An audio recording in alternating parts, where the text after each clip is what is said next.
A Passage to India by E.M Forster.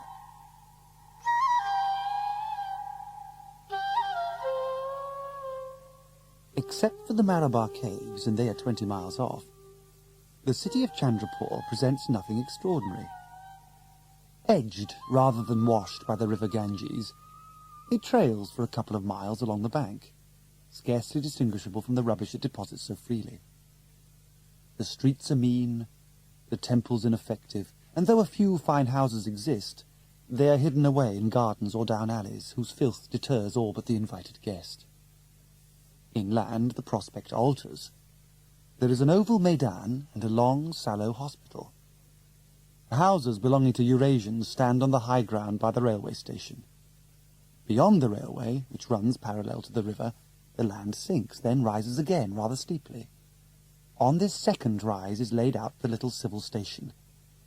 It is sensibly planned, with a red brick club on its brow, and further back a grocer's and a cemetery, and the bungalows are disposed along roads that intersect at right angles. It has nothing hideous in it, and only the view is beautiful. It shares nothing with the city, except the overarching sky. At the edge of the civil station, Dr. Aziz turned into a mosque to rest. He was an athletic man, daintily put together but really very strong. Nevertheless, walking fatigued him, as it fatigues everyone in India except the newcomer.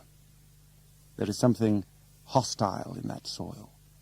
It either yields, and the foot sinks into a depression, or else it is unexpectedly rigid and sharp, pressing stones or crystals against the tread. A series of these little surprises exhausts, and he was wearing pumps, a poor preparation for any country. He had always liked this mosque. It was gracious, and the arrangement pleased him. The courtyard, entered through a ruined gate, contained an ablution tank of fresh, clear water, which was always in motion, being indeed part of a conduit that supplied the city. The courtyard was paved with broken slabs. The covered part of the mosque was deeper than is usual. Its effect was that of an English parish church whose side has been taken out. Where he sat, he looked into 3 arcades whose darkness was illuminated by a small hanging lamp and by the moon. The front, in full moonlight, had the appearance of marble, and the 99 names of God on the frieze stood out black, as the frieze stood out white against the sky. The contrast between this dualism and the contention of shadows within pleased Aziz. Some day he too would build a mosque, smaller than this but in perfect taste, so that all who passed by should experience the happiness he felt now. And near it, under a low dome, should be his tomb, with a Persian inscription. Alas, without me for thousands of years, the rose will blossom and the spring will bloom, but those who have secretly understood my heart, they will approach and visit the grave where I lie. He had seen the quatrain on the tomb of a Deccan king, and regarded it as profound philosophy. He always held pathos to be profound. The secret understanding of the heart. He repeated the phrase with tears in his eyes, and as he did so, one of the pillars of the mosque seemed to quiver. It swayed in the gloom and detached itself. Belief in ghosts ran in his blood, but he sat firm. Another pillar moved, a third. And then an Englishwoman stepped out into the moonlight. Suddenly he was furiously angry, and shouted, "Madame! Madame! Madame!" "Oh! Oh!" the woman gasped. "Madame, this is a mosque. You have no right here at all. You should have taken off your shoes. This is a holy place for Muslims." I have taken them off." "You have?" "Yeah, I left them at the entrance." "Then I ask your pardon." Still startled, the woman moved out, keeping the ablution tank between them. He called after her, "I am truly sorry for speaking." "Yes, I was right, was I not? If I remove my shoes, I am allowed." "Of course, but so few ladies take the trouble, especially thinking no one is there to see." "Oh, that makes no difference. God is here." "Madame." "Please, let me go." Oh, can I do you some service now or at any time? No, thank you, really, none. Good night. May I know your name? She was now in the shadow of the gateway, so that he could not see her face, but she saw his. And she said with a change of voice, Mrs. Moore. Mrs. Advancing, he found that she was old. Her fabric, bigger than the mosque, fell to pieces, and he did not know whether he was glad or sorry. Her voice had deceived him. Mrs. Moore, I am afraid I startled you. I shall tell our community, my friends, about you. That God is here. Very good. Very fine indeed.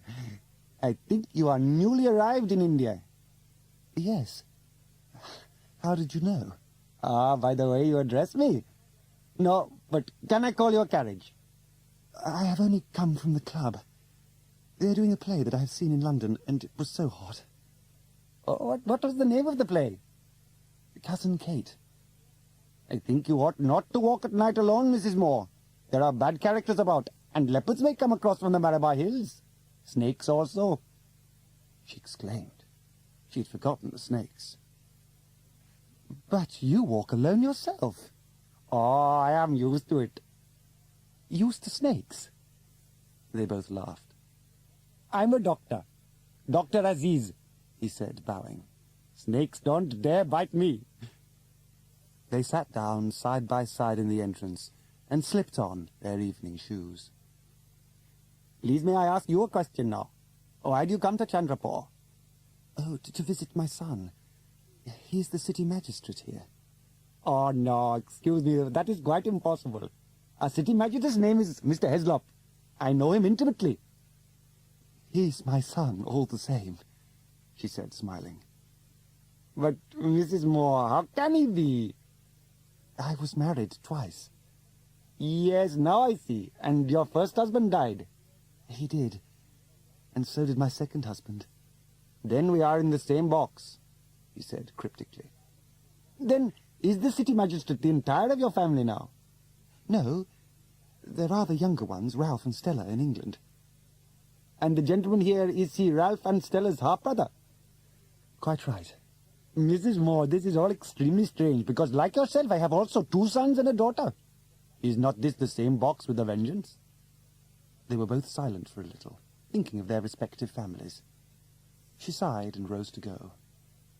Would you care to see over the Minto Hospital one morning? He inquired. I have nothing else to offer at Chandrapur. Thank you, I have seen it already. Or I should have liked to come with you very much. I suppose the civil surgeon took you. Yes, and Mrs. Callender. His voice altered. Ah, a very charming lady. Possibly, when one knows her better. What? What? You didn't like her? She was certainly intending to be kind, but I did not find her exactly charming. He burst out with, She had just taken my tonga without my permission. You call that being charming? And Major Callender interrupts me night after night from where I am dining with my friends, and I go at once, breaking up a most pleasant entertainment, and he's not there, and not even a message. Is this charming, pray? She listened. He was excited partly by his wrongs, but much more by the knowledge that someone sympathized with them. You understand me. You know what I feel. Oh, if others resembled you. Rather surprised, she replied, I don't think I understand people very well. I only know whether I like or dislike them. Then you are an Oriental. She accepted his escort back to the club, and said at the gate that she wished she was a member, so that she could have asked him in. Indians are not allowed into the Chandrapur Club, even as guests, he said simply. He did not expatiate on his wrongs now, being happy. As he strolled downhill beneath the lovely moon and again saw the lovely mosque, he seemed to own the land as much as anyone owned it. What did it matter if a few flabby Hindus had preceded him there, and a few chilly English succeeded? The third act of Cousin Kate was well advanced by the time Mrs. Moore re-entered the club. Windows were barred, lest the servants should see their memsahibs acting, and the heat was consequently immense. One electric fan revolved like a wounded bird. Another was out of order. Disinclined to return to the audience, she went into the billiard room, where she was greeted by, "I want to see the real India," and her appropriate life came back with a rush. This was Adela Quested, the queer, cautious girl whom Ronnie had commissioned her to bring in from England.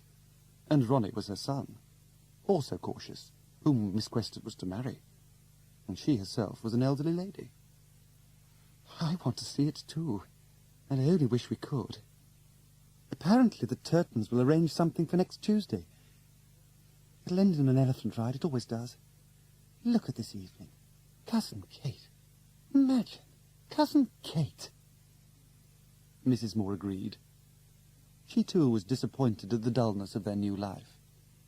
They had made such a romantic voyage across the Mediterranean and through the sands of Egypt to the harbour of Bombay, to find only a gridiron of bungalows at the end of it.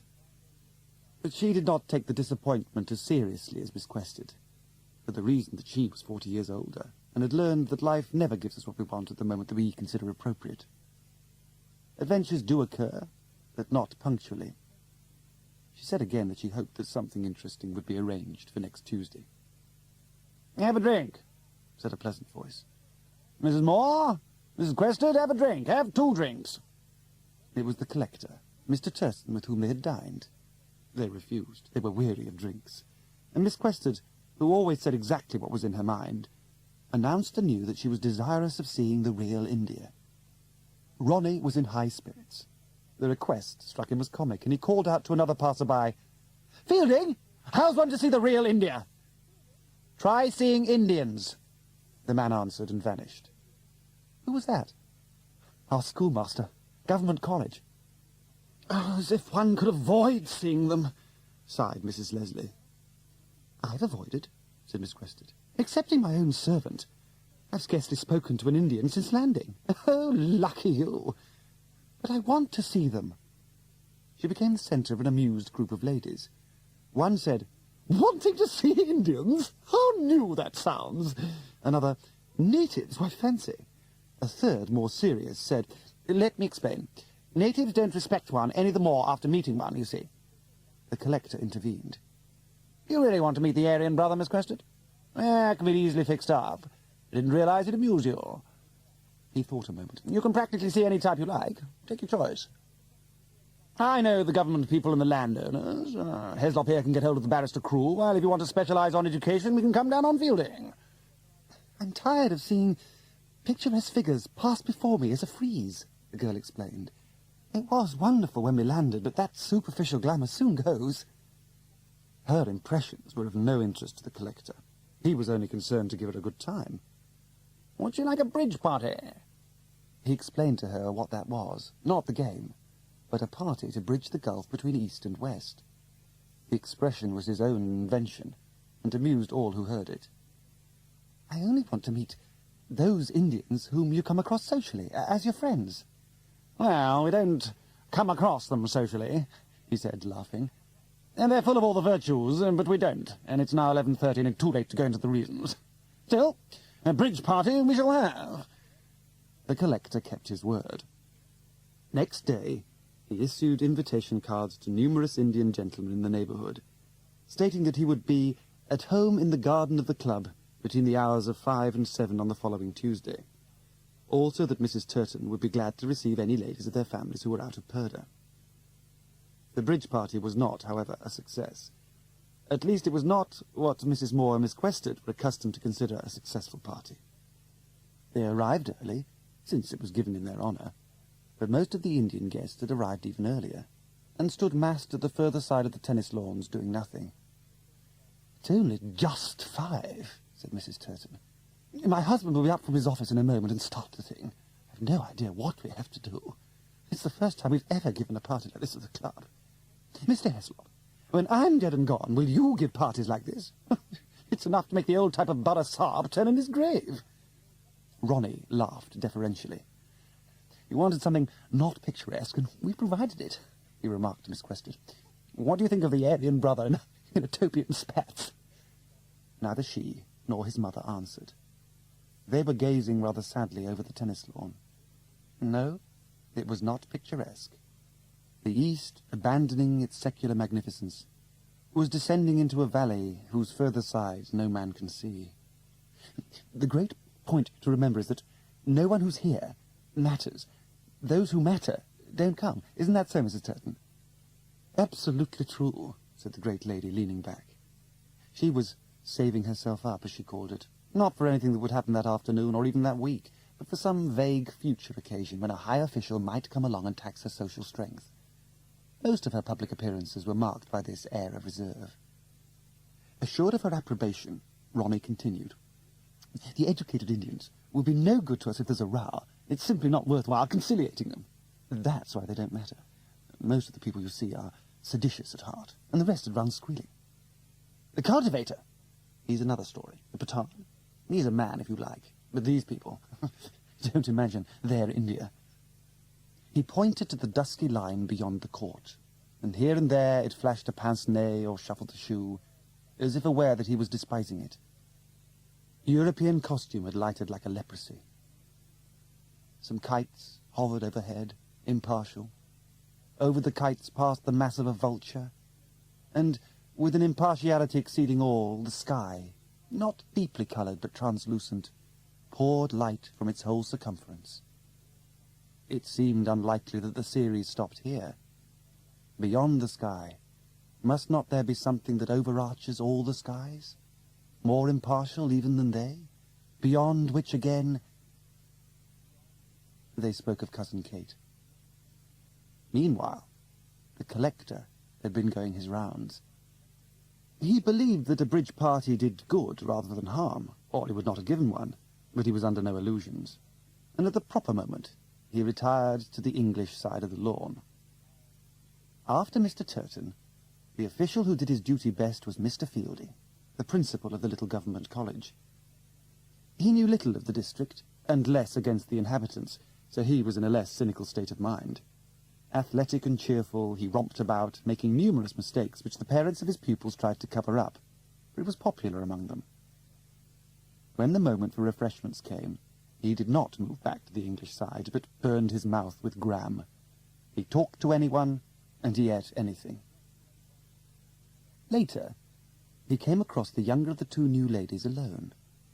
She was looking through a nick in the cactus hedge at the distant Malabar hills, which had crept near, as was their custom at sunset. If the sunset had lasted long enough, they would have reached the town.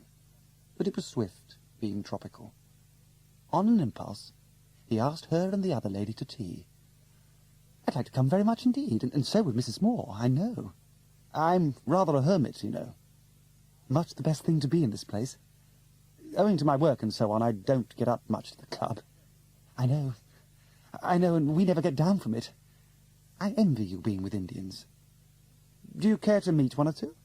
Very, very much indeed. It's what I long for. Oh, this party today makes me so angry and miserable. I think my countrymen out here must be mad. Fancy inviting guests and not treating them properly. You and Mr. Turton and perhaps Mr. McBride are the only people who showed any common politeness. The rest make me perfectly ashamed. And it's got worse and worse." It had. The Englishmen had intended to play up better, but had been prevented from doing so by their womenfolk, whom they had to attend, provide with tea, advise about dogs, etc. When tennis began, the barrier grew impenetrable. It had been hoped to have some sets between East and West, but this was forgotten, and the courts were monopolized by the usual club couples. Fielding resented it too, but did not say so to the girl, for he found something theoretical in her outburst. Did she care about Indian music? He inquired. There was an old professor down at the college who sang. "Oh, just what we wanted to hear. And do you know Dr. Aziz?" "Yes, indeed. Would you like him asked too?" "Mrs. Moore says he's so nice." "Very well, Miss Quested. Will Thursday suit you?" "Indeed it will, thank you." "I won't ask the city magistrate to bring you. I know he'll be busy at that time." "Yes, Ronnie's always hard-worked," she replied, contemplating the hills. How lovely they suddenly were. But she couldn't touch them. In front, like a shutter, fell a vision of her married life. She and Ronnie would look into the club like this every evening, then drive home to dress. They would see the Leslies and the Callenders and the Turtons and the Burtons, and invite them and be invited by them, while the true India slid by unnoticed. Colour would remain. The pageant of birds in the early morning, brown bodies, white turbans, idols whose flesh was scarlet or blue, and movement would remain as long as there were crowds in the bazaar and bathers in the tanks. Perched up on the seat of a dog-cart, she would see them, but the force that lies behind colour and movement would escape her, even more effectually than it did now. She would see India always as a frieze, never as a spirit, and she assumed that it was a spirit of which Mrs. Moore had had a glimpse.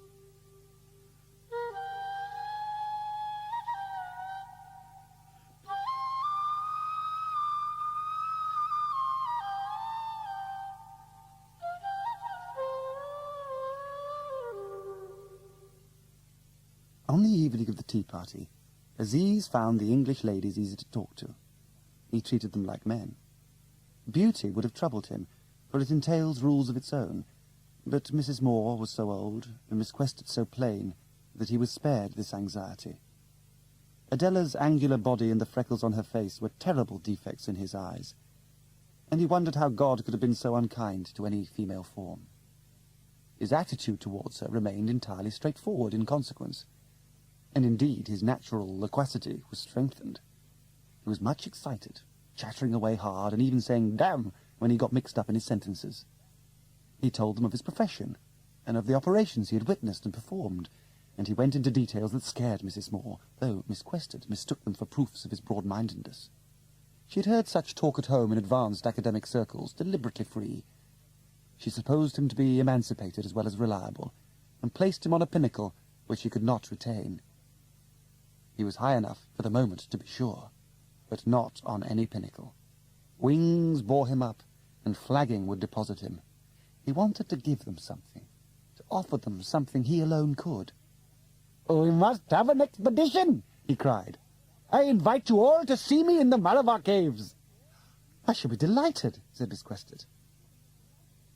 The caves are readily described. A tunnel, 8 feet long, 5 feet high, 3 feet wide, leads to a circular chamber about 20 feet in diameter. This arrangement occurs again and again throughout the group of hills, and this is all. This is a Malabar cave. Having seen one such cave, having seen 2, having seen 3, 4, 14, 24, the visitor returns to Chandrapur uncertain whether he's had an interesting experience or a dull one, or any experience at all. He finds it difficult to discuss the caves, or to keep them apart in his mind, for the pattern never varies, and no carving, not even a bee's nest or a bat, distinguishes one from another.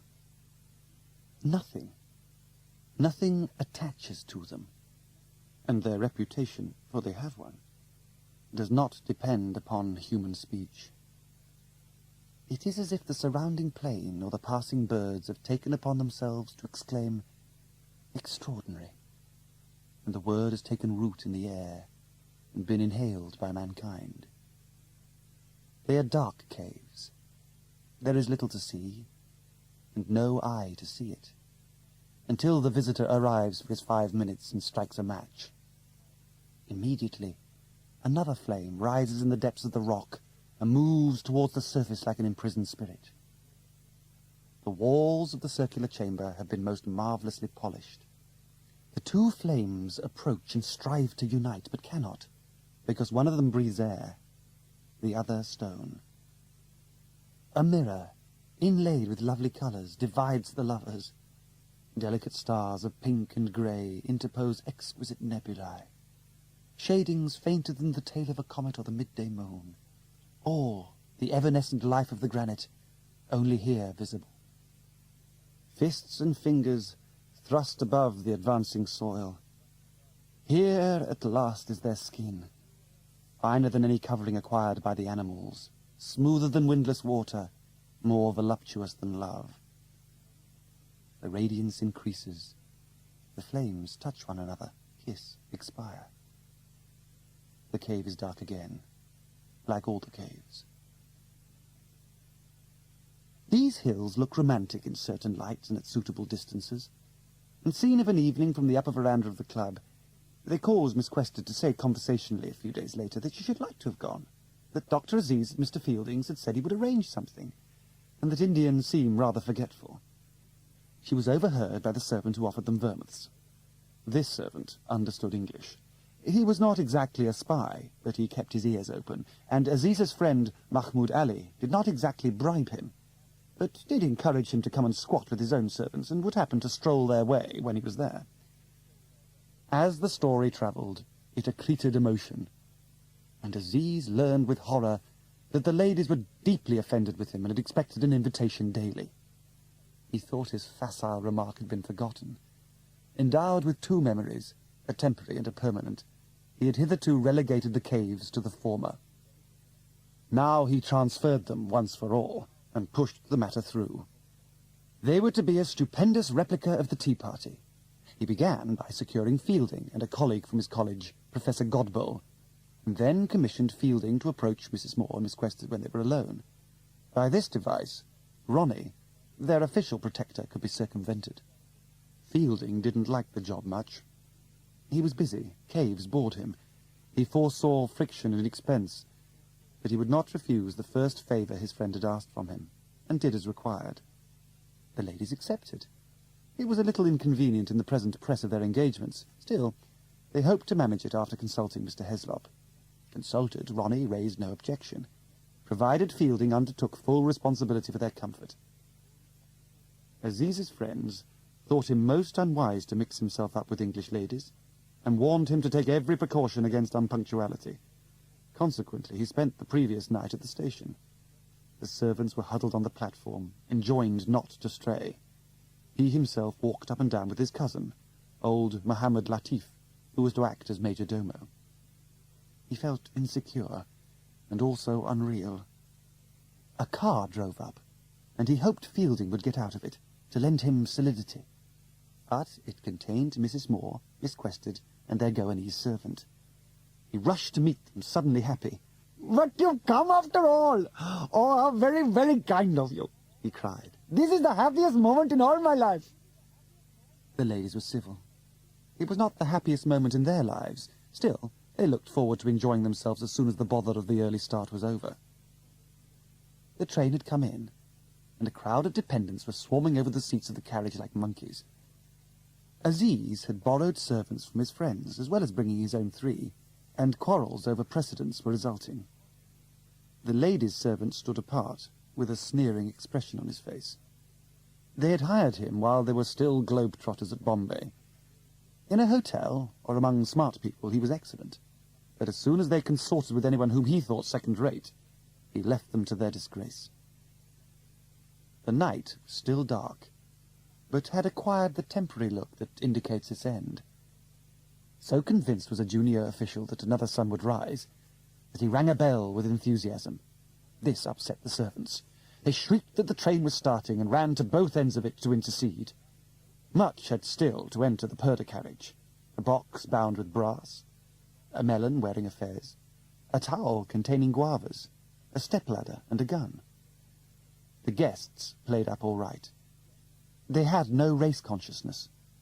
Mrs. Moore was too old, Miss Quested too new, and they behaved to Aziz as to any young man who had been kind to them in the country.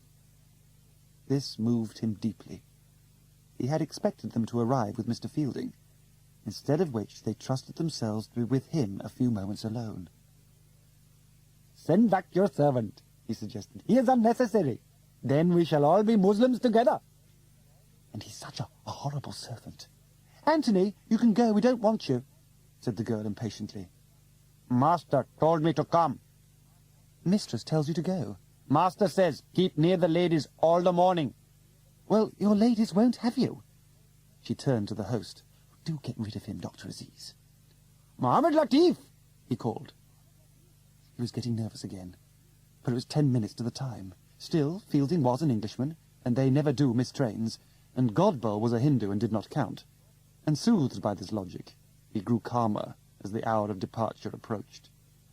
Mohammed Latif bribed Anthony not to come. They walked up and down the platform, talking usefully.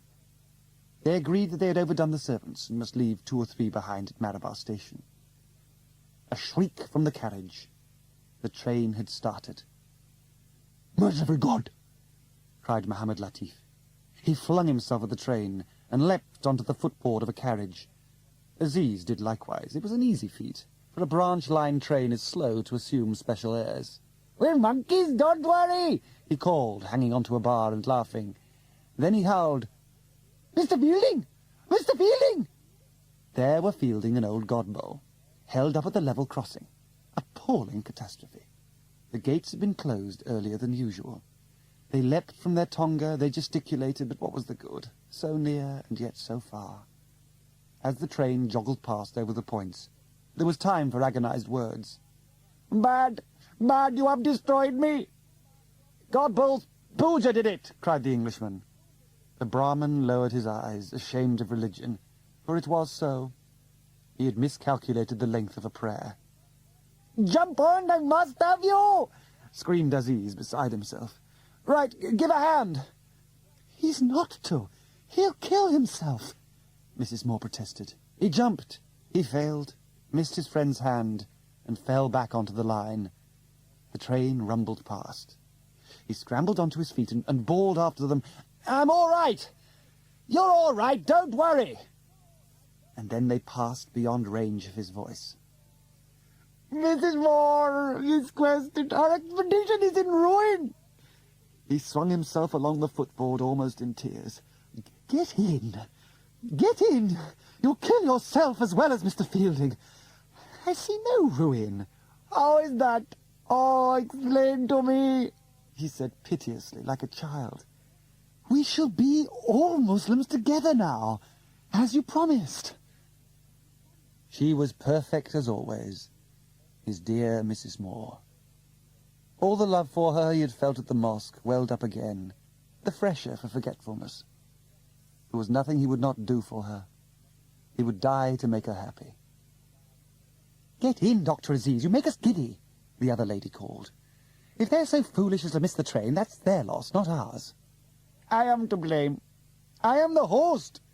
"Nonsense, go to your carriage. We're going to have a delightful time without them."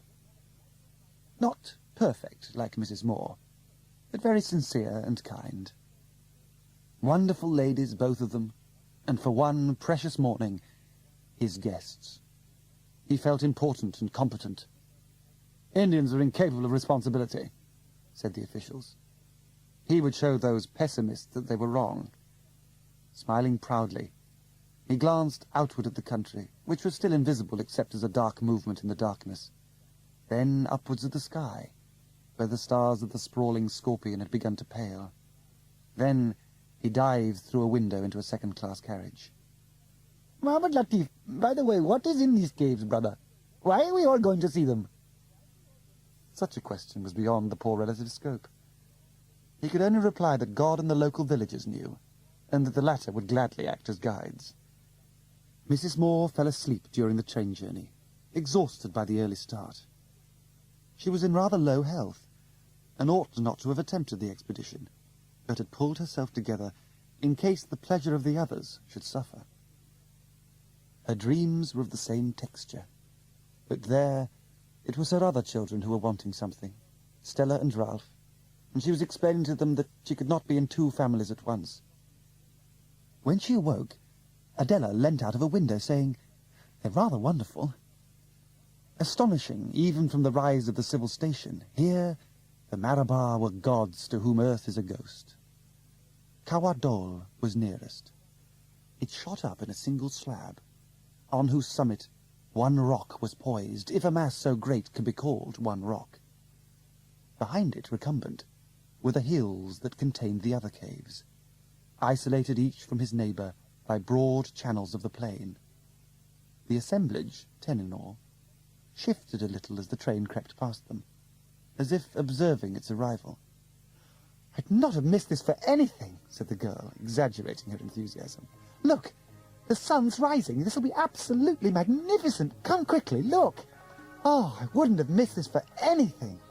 We should never have seen it if we'd stuck to the Turtons and their eternal elephants."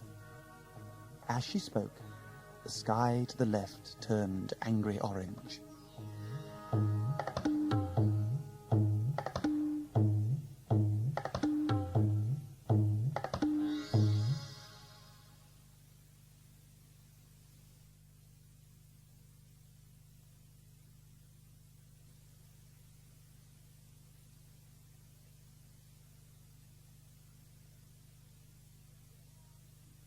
Good morning, put on your topies, shouted Aziz from further down the train. Put on your topies at once. The early sun is highly dangerous for heads.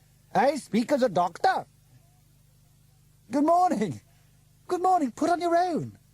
Not for my thick head, he laughed, banging it and holding up pads of his hair. Nice creature he is, murmured Adela.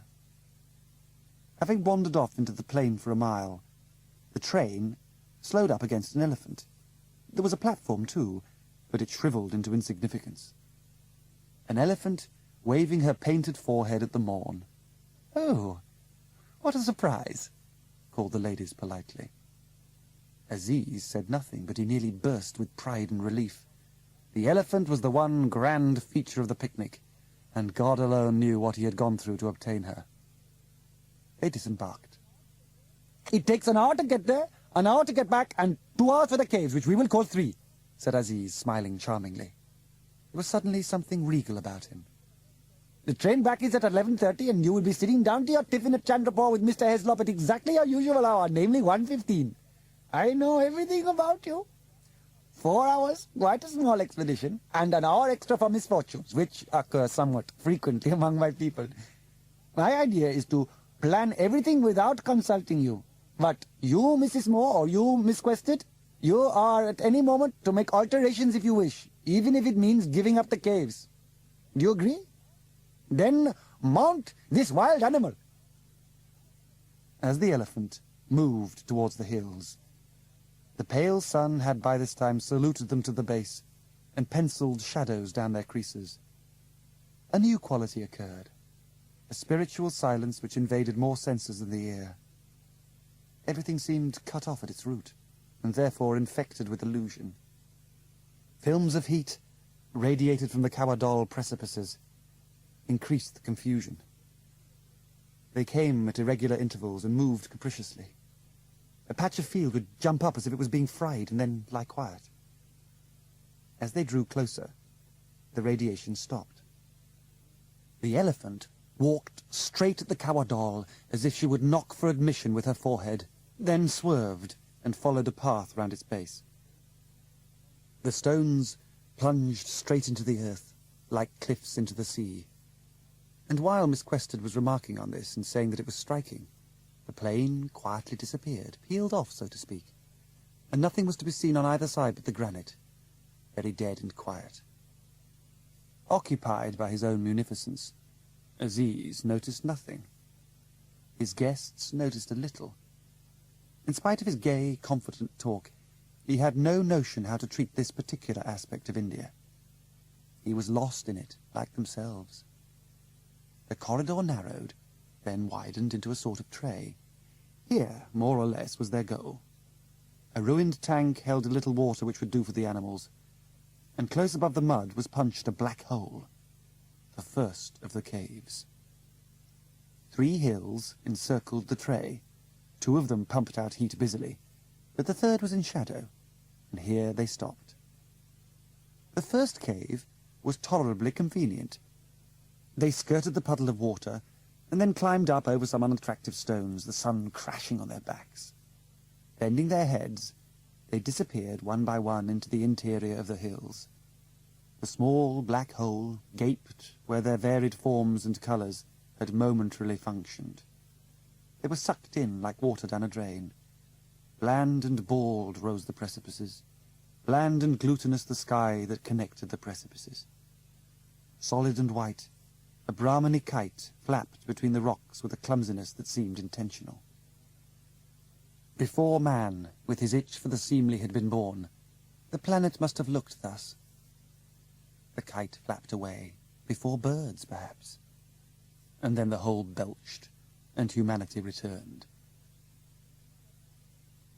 A Marabar cave had been horrid as far as Mrs. Moore was concerned, for she had nearly fainted in it, and had some difficulty in preventing herself from saying so as soon as she got into the air again. It was natural enough.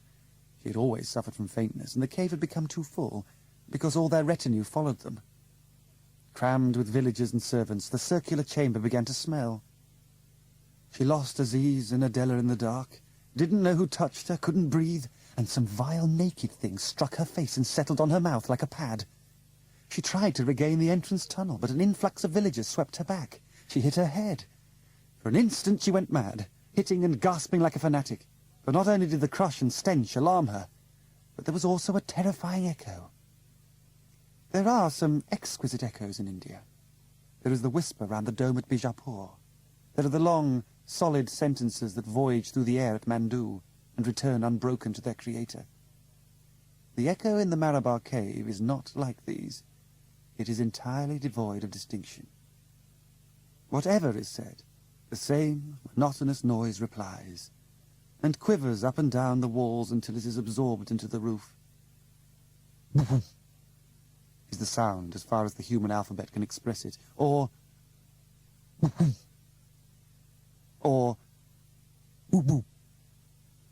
utterly dull. After Mrs. Moore, all the others poured out. She had given the signal for the reflux. Aziz and Adela both emerged, smiling, and she did not want him to think his treat was a failure, so smiled too. As each person emerged, she looked for a villain, but none was there, and she realized that she'd been among the mildest individuals whose only desire was to honor her, and that the naked pad was a poor little baby, astride its mother's hip.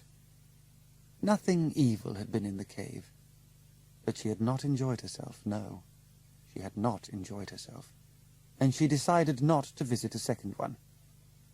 "Did you see the reflection of his match? Rather pretty," asked Adela. "I forget. But he says this isn't a good cave. The best are on the Kawadal. I don't think I shall go on to there. I dislike climbing." "Oh, very well. Let's sit down in the shade until breakfast ready." "Ah, but that'll disappoint him so. He's taken such trouble. You should go on. You don't mind." "Perhaps I ought to," said the girl, indifferent to what she did, but desirous of being amiable. The servants, etc., were scrambling back to the camp, pursued by grave censures from Mohammed Latif. Aziz came to help the guests over the rocks. He was at the summit of his powers, vigorous and humble, too sure of himself to resent criticism, and he was sincerely pleased when he heard they were altering his plans. "Certainly, Miss Quested. So you and I will go together and leave Mrs. Moore here. And we will not be long, yet we will not hurry, because we know that will be her wish." "Quite right. I'm sorry not to come too, but I'm a poor walker." "Dear Mrs. Moore, what does anything matter so long as you are my guest? I am very glad you are not coming, which sounds strange, but you are treating me with true frankness as a friend." "Yes, I am your friend," she said, laying her hand on his sleeve and thinking, despite her fatigue, how very charming, how very good he was, and how deeply she desired his happiness. "So, may I make another suggestion? Don't let so many people come with you this time. I think you may find it more convenient."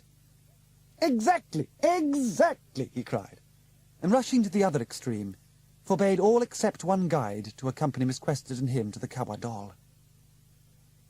If they reached the big pocket of caves, they would be away nearly an hour. She took out her writing pad and began, "Dear Stella, dear Ralph," then stopped and looked at the queer valley and their feeble invasion of it. Even the elephant had become a nobody. Her eye rose from it to the entrance tunnel. No, she did not wish to repeat that experience. The more she thought over it, the more disagreeable and frightening it became. She minded it much more now than at the time. The crush and the smells she could forget, but the echo began in some indescribable way to undermine her hold on life. Coming at a moment when she chanced to be fatigued, it had managed to murmur, "Pathos, piety, courage, they exist but are identical, and so is filth. Everything exists, nothing has value." If one had spoken vileness in that place, or quoted lofty poetry, the comment would have been the same.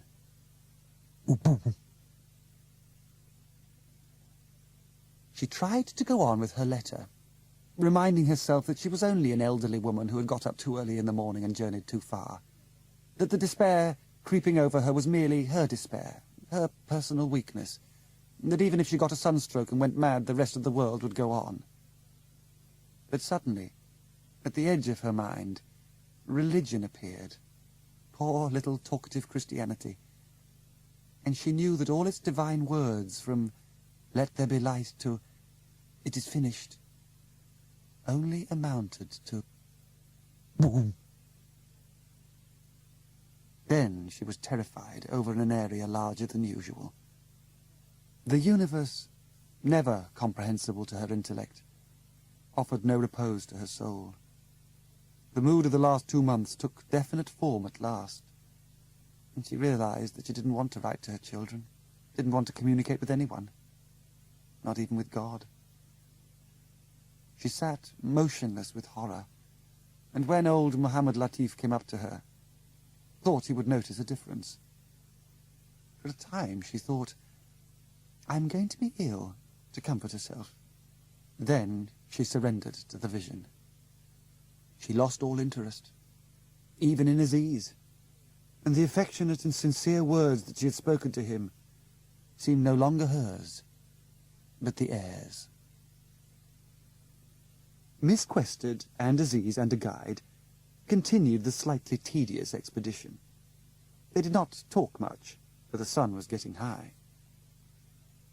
Adela's mind was mainly with her marriage.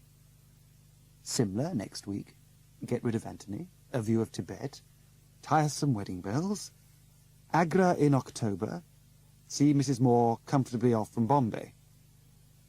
The procession passed before her, blurred by the heat, and then she turned to the more serious business of her life at Chandrapur. There were real difficulties here, Ronnie's limitations and her own.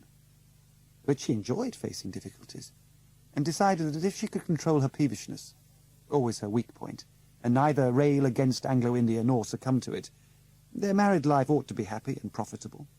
She mustn't be too theoretical. She would deal with each problem as it came up, and trust to Ronnie's common sense and her own. Luckily, each had abundance of common sense and goodwill. But as she toiled over a rock that resembled an inverted saucer, she thought, what about love? The rock was nicked by a double row of footholds, and somehow the question was suggested by them. She and Ronnie? No.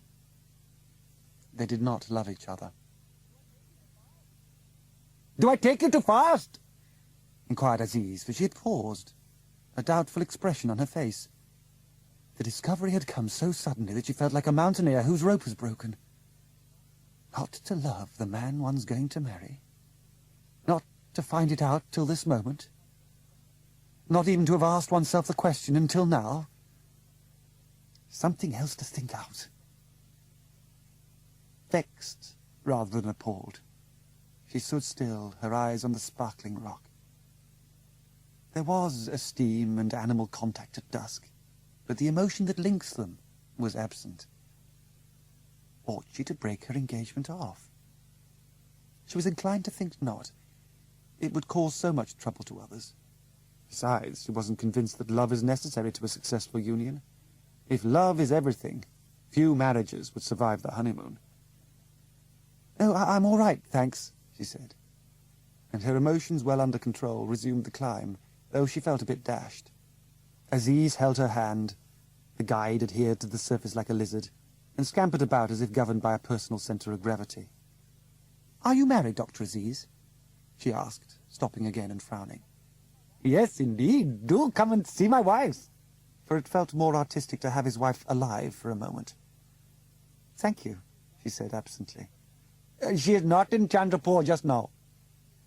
"And have you children?" "Yes, indeed, 3. he replied in firmer tones. "Are they a great pleasure to you?" "Why, naturally I adore them," he laughed. "I suppose so." What a handsome little Oriental he was. And no doubt his wife and children were beautiful too, for people usually get what they already possess. She did not admire him with any personal warmth, for there was nothing of the vagrant in her blood, but she regretted that neither she nor Ronnie had physical charm. It does make a difference in a relationship. Beauty, thick hair, a fine skin. Probably this man had several wives, Mohammedans always insist on their full four, according to Mrs. Turton. And having no one else to speak to on that eternal rock, she gave rein to the subject of marriage and said in her honest, decent, inquisitive way, "Have you one wife or more than one?" The question shocked the young man very much. It challenged a new conviction of his community, and new convictions are more sensitive than old. If she had said, "Do you worship one god or several?" he would not have objected. But to ask an educated Indian Muslim how many wives he has, appalling, hideous. He was in trouble how to conceal his confusion. One in my own particular case," he sputtered and let go of her hand. Quite a number of caves were at the top of the track, and thinking, "Damn the English, even at their best," he plunged into one of them to recover his balance. She followed at her leisure, quite unconscious that she had said the wrong thing, and not seeing him, she also went into a cave, thinking with half her mind, "Sightseeing bores me," and wondering with the other half about marriage. He waited in his cave a minute, and lit a cigarette, so that he could remark on rejoining her, "I bolted in to get out of the draught," or something of the sort. When he returned, he found the guide alone with his head on one side. He had heard a noise, he said, and then Aziz heard it too. The noise of a motor car. They were now on the outer shoulder of the Kawadal, and by scrambling 20 yards they got a glimpse of the plain. A car was coming towards the hills down the Chandrapur road. He ran back to tell the strange news to his guest. The guide explained that she'd gone into a cave. "Which cave?" He indicated the group vaguely. "You should have kept her in sight. It was your duty," said Aziz severely. "Here are 12 caves at least. How am I to know which contains my guest? Which is the cave I was in myself?" The same vague gesture, and Aziz, looking again, could not even be sure he had returned to the same group. Caves appeared in every direction. It seemed their original spawning place, and the orifices were always the same size. He thought, "Merciful heavens, Miss Quested is lost," then pulled himself together and began to look for her calmly. "Shout!" he commanded. When they had done this for a while, the guide explained that to shout is useless, because a Malabar cave can hear no sound but its own.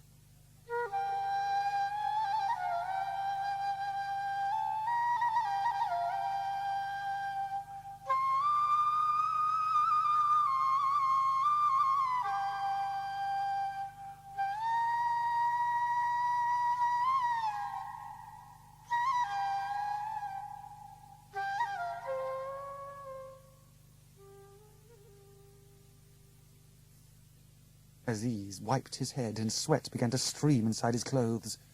The place was so confusing. It was partly a terrace, partly a zigzag, and full of grooves that led this way and that like snake tracks. He tried to go into every one, but he never knew where he had started. Caves got behind caves, all confabulated in pairs, and some were at the entrance of a gully. "Come here," he called gently, and when the guide was in reach, he struck him in the face for a punishment. The man fled, and he was left alone. He thought, "Oh, this is the end of my career. My guest is lost." And then he discovered the simple and sufficient explanation of the mystery. Miss Quested wasn't lost. She had joined the people in the car. Friends of hers, no doubt. Mr. Heslop, perhaps. He had a sudden glimpse of her, far down the gully. Only a glimpse, but there she was, quite plain, framed between rocks, and speaking to another lady. He was so relieved that he did not think her conduct odd. Accustomed to sudden changes of plan, he supposed that she'd run down the Kawadal impulsively, in the hope of a little drive. He started back alone towards his camp, and almost at once caught sight of something which would have disquieted him very much a moment before. Miss Quested's field glasses. They were lying at the verge of a cave, halfway down an entrance tunnel. He tried to hang them over his shoulder, but the leather strap had broken, so he put them into his pocket instead. When he had gone a few steps, he thought she might have dropped something else, so he went back to look. But the previous difficulty recurred. He couldn't identify the cave. Down in the plain he heard the car starting. However, he couldn't catch a second glimpse of that. So he scrambled down the valley face of the hill towards Mrs. Moore. And here he was more successful. The colour and confusion of his little camp soon appeared, and in the midst of it he saw an Englishman's topee, and beneath it, oh joy, smiled not Mr. Heslop, but Fielding. "Fielding! Oh, I have so wanted you!" he cried, dropping the mister for the first time. And his friend ran to meet him, all so pleasant and jolly, no dignity, shouting explanations and apologies about the train. Fielding had come in the newly arrived car, Miss Derrick's car. That other lady was Miss Derrick. Chatter, chatter, all the servants leaving their cooking to listen. Excellent Miss Derrick. Another nice English lady. Where was she? Left with car and chauffeur while Fielding found camp. Car couldn't get up. No, of course not. Hundreds of people must go down to escort Miss Derrick and show her the way. The elephant in person. Aziz, can I have a drink? Certainly not. He flew to get one. Mr. Fielding, called Mrs. Moore from her patch of shade. They had not spoken yet, because his arrival had coincided with the torrent from the hill. "Good morning again," he cried, relieved to find all well. "Mr. Fielding, have you seen Miss Quested?" "But I've only just arrived. Where is she?" "I do not know." "Aziz, where have you put Miss Quested to?" Aziz, who was returning with a drink in his hand, had to think for a moment. His heart was full of new happiness. The picnic, after a nasty shock or two, had developed into something beyond his dreams. For Fielding had not only come, but brought an uninvited guest. "Ah, she's all right," he said. "She went down to see Miss Derrick. Well, here's luck. Chin-chin." "Here's luck, but chin-chin I do refuse," laughed Fielding, who detested the phrase. "Here's to India. Here's luck, and here's to England." Miss Derrick's chauffeur stopped the cavalcade, which was starting to escort his mistress up, and informed it that she'd gone back with the other young ladies to Chandrapore.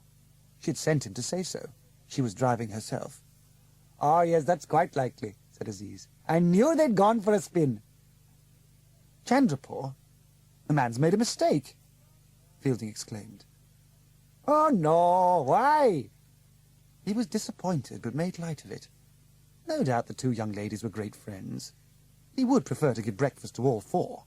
Still, guests must do as they wish, or they become prisoners. He went away cheerfully to inspect the porridge and the ice. "What's happened?" asked Fielding, who felt at once that something had gone queer. All the way out, Miss Derrick had chattered about the picnic, called it an unexpected treat, and said that she preferred Indians who didn't invite her to their entertainments to those who did. Mrs. Moore sat swinging her foot and appeared sulky and stupid. She said, "Miss Derrick is most unsatisfactory and restless. Always in a hurry. Always wanting something new." Fielding, who didn't dislike Miss Derrick, replied, "She wasn't in a hurry when I left her. There was no question of returning to Chandrapore. Looks to me as if Miss Quested's in the hurry." "Adela, she's never been in a hurry in her life," said the old lady sharply. "I say it'll prove to be Miss Quested's wish. In fact, I know it is," persisted the schoolmaster. He was annoyed, chiefly with himself. He had begun by missing a train, a sin he was never guilty of. Now that he did arrive, it was to upset Aziz's arrangements for the second time. He wanted someone to share the blame, and frowned at Mrs. Moore rather magisterially. "Aziz is a charming fellow," he announced. "I know," she answered with a yawn. "He's taken endless trouble to make a success of our picnic." Aziz fetched them to breakfast. "It is quite natural about Miss Quested," he remarked, for he had been working the incident a little in his mind to get rid of its roughnesses. "We were having an interesting talk with our guide. Then the car was seen, so she decided to go down to her friend." Incurably inaccurate. He already thought that this was what had occurred. He was inaccurate because he was sensitive.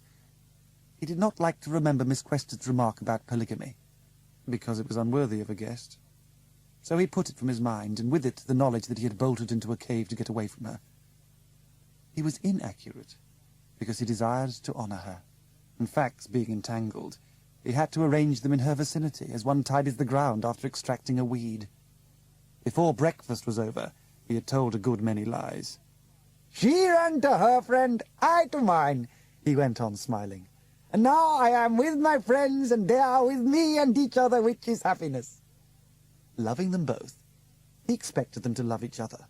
They didn't want to. Fielding thought with hostility. I knew these women would make trouble. And Mrs. Moore thought, this man, having missed the train, tried to blame us. But her thoughts were feeble. Since her faintness in the cave, she was sunk in apathy and cynicism.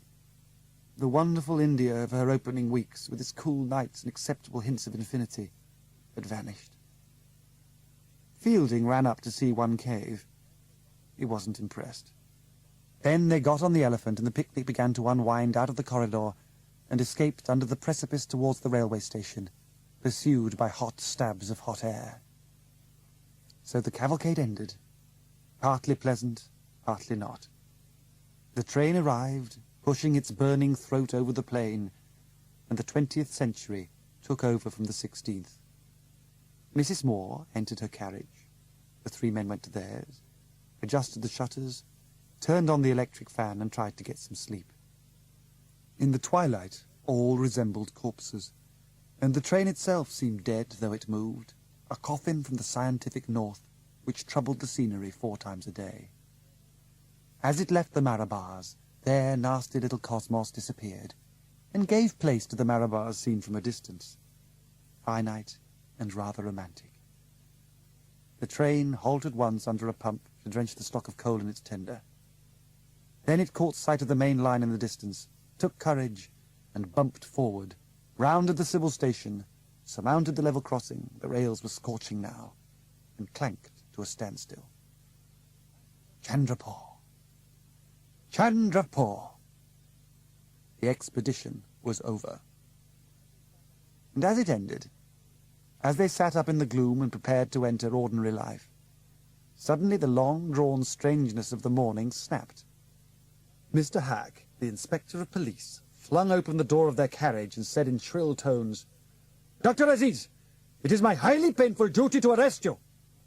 "Hello, some mistake," said Fielding at once, taking charge of the situation. "Sir, they are my instructions. I know nothing." "On what charge do you arrest him?" "I am under instructions not to say." "Don't answer me like that. Produce your warrant."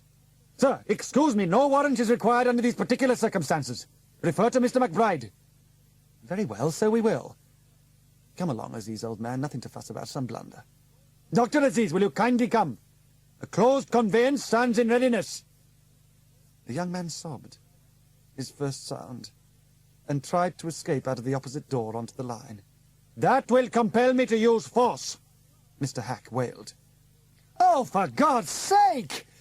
cried Fielding, his own nerves breaking under the contagion, and pulled him back before a scandal started and shook him like a baby.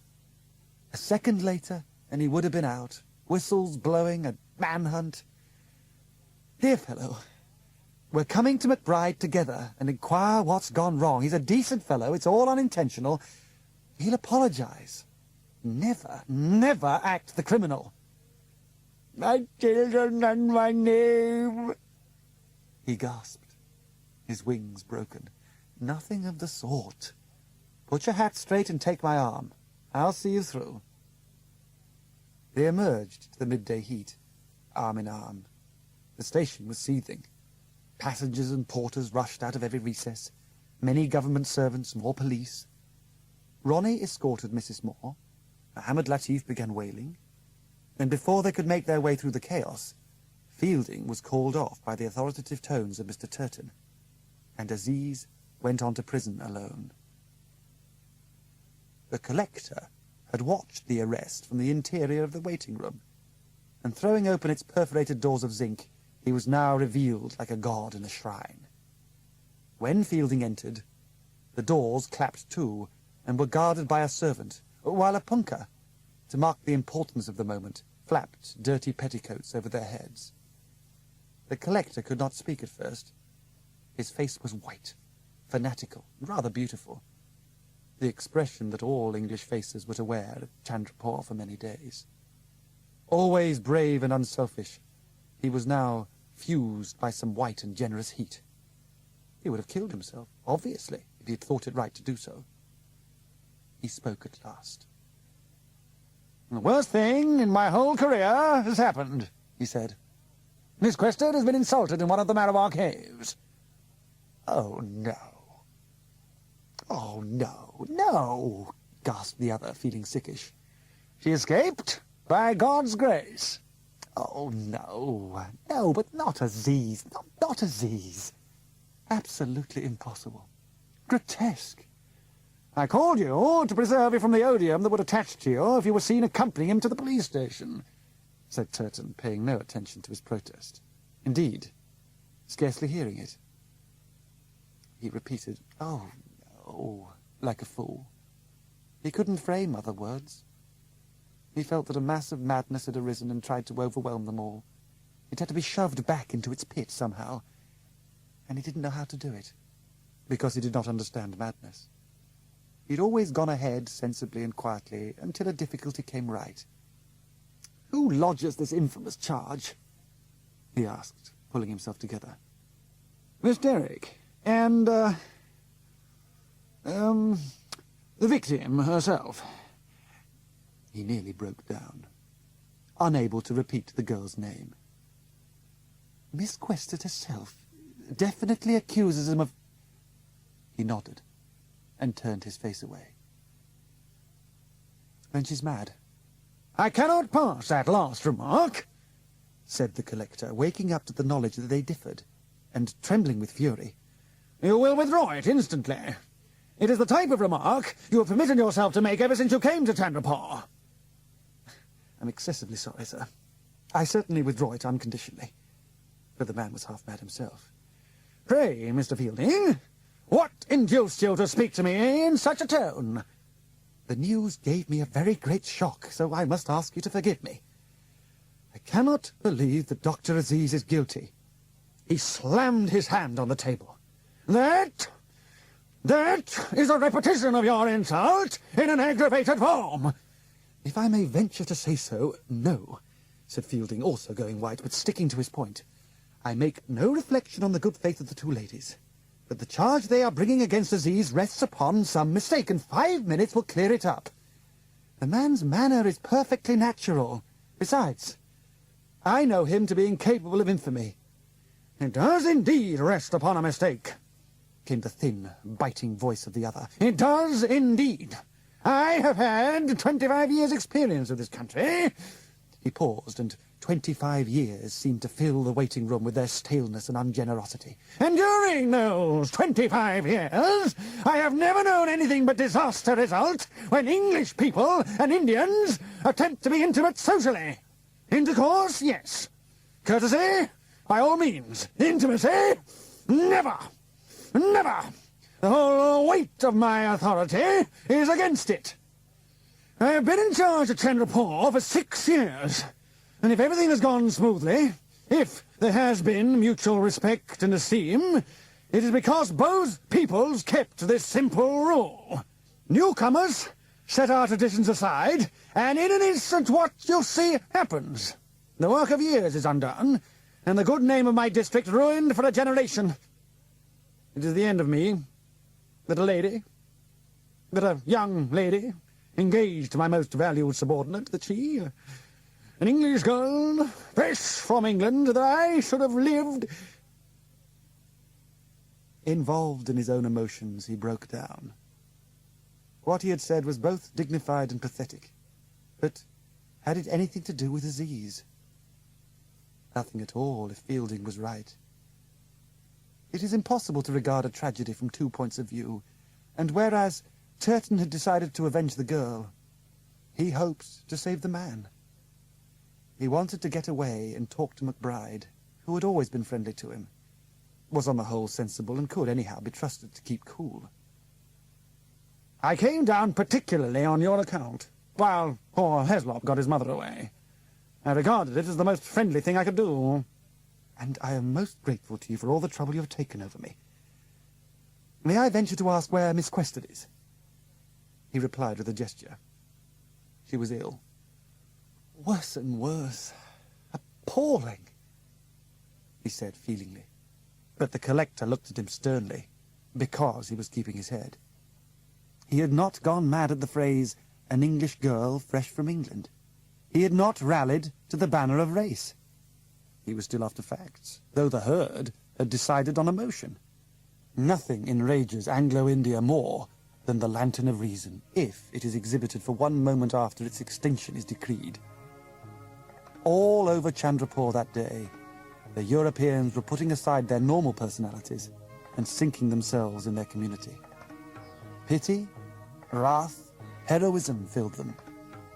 But the power of putting 2 and 2 together was annihilated.